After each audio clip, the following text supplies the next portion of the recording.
Desperate Palestinians in sealed-off Gaza are trying to find refuge amid Israel's bombardment in the region in retaliation for Hamas's attack on October 7th. Amid the chaos, the question arises as to why neighbouring Egypt and Jordan are not taking the refugees in.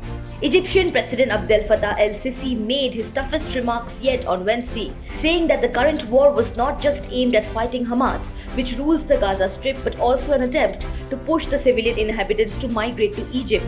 He warned that this could wreak peace in the region.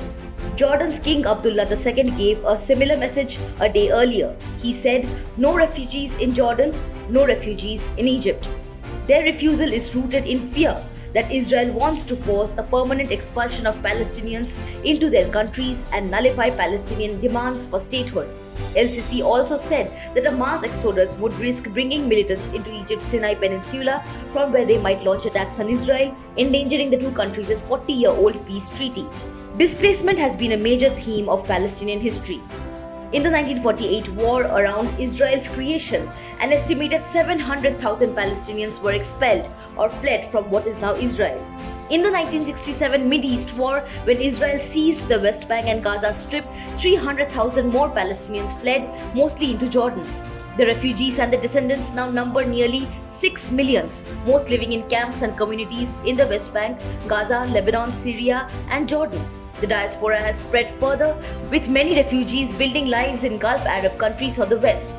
After the fighting stopped in the 1948 war, Israel refused to allow refugees to return to their homes. Since then, Israel has rejected Palestinian demands for a return of refugees as part of a peace deal, arguing that it would threaten the country's Jewish majority. Egypt fears history will repeat itself and a large Palestinian refugee population from Gaza will end up staying for good.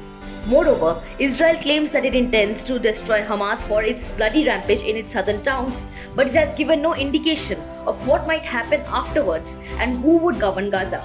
That has raised concerns that it will reoccupy the territory for a period, fueling further conflict. The Israeli military said that Palestinians who followed its order to flee northern Gaza to the Strip's southern half would be allowed back to their homes after the war ends. Egypt is not reassured. El-Sissi said that fighting could last for years if Israel argues it hasn't sufficiently crushed militants. He proposed that Israel house Palestinians in its Negev desert, which neighbors the Gaza Strip, until it ends its military operations. At the same time, Egypt says that a mass exodus from Gaza would bring Hamas or other Palestinian militants onto its soil. That might be destabilizing in Sinai, where Egypt's military fought for years against Islamic militants and at one point accused Hamas of backing them.